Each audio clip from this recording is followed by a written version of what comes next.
Thank you so much deputy chairman sir कि आपने मुझे इस इम्पोर्टेंट मुद्दे पे बोलने का मौका दिया।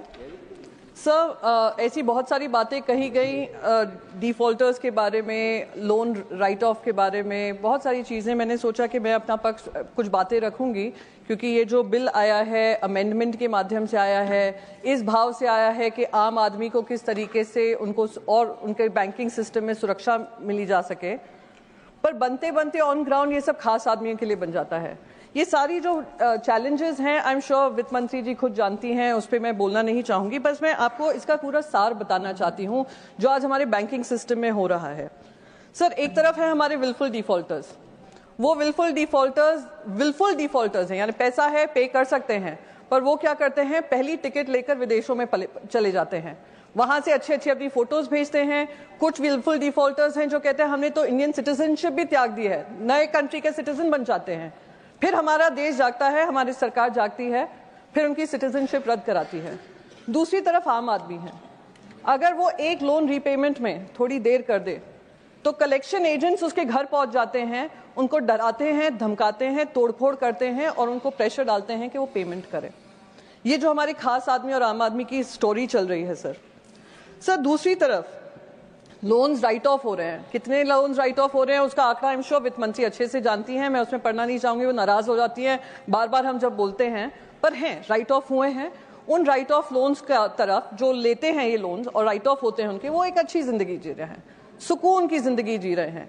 ठीक है, उन पे जो केसेस हैं वो चल रहे हैं, पर उनका कुछ उनसे खींचा नहीं जाता है। दूसरी तरफ हमारा जो आम आदमी है वो गारंटी पे गारंटी दे देकर, डॉक्यूमेंट्स पे डॉक्यूमेंट्स दे देकर एक लोन पाने की कोशिश करता है। आप स्टूडेंट लोन देख लीजिए, आप एजुकेशन लोन की तरफ देख लीजिए, फार्म लोन की तरफ देख लीजिए, मैं उस पर जाना नहीं चाहूंगी, आंकड़े मैडम के पास होंगे ही।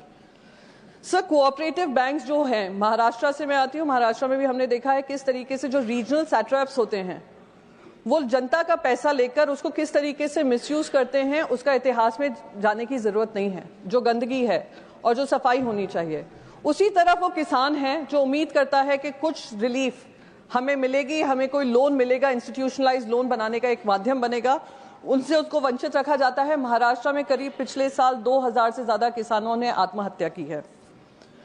सर, जो अभी कुछ ही दिन पहले बजट जब पेश किया गया था, प्रधानमंत्री जी खुद क्रिएटर्स इकोनॉमी की बात करते हैं, कंटेंट इकोनॉमी की बात करते हैं, कॉन्सर्ट इकोनॉमी की बात करते हैं, और एक बहुत बड़ा एक कार्यक्रम होने जा रहा है इंफॉर्मेशन ब्रॉडकास्टिंग मिनिस्ट्री की तरफ से, वेव्स का, मुंबई में ही होगा।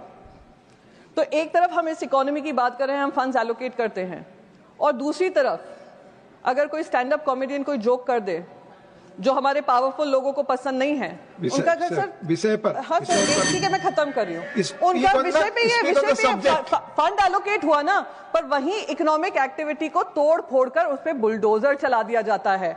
तो यही आज आम आदमी और खास आदमी का जो अमेंडमेंट्स हो, बैंकिंग लॉज हो, बैंक्स हो, उसका अंतर मैंने इसी साल में 3 मिनट में बताने की कोशिश की है। उम्मीद करती हूँ वित्त मंत्री इस पर जवाब। Thank you.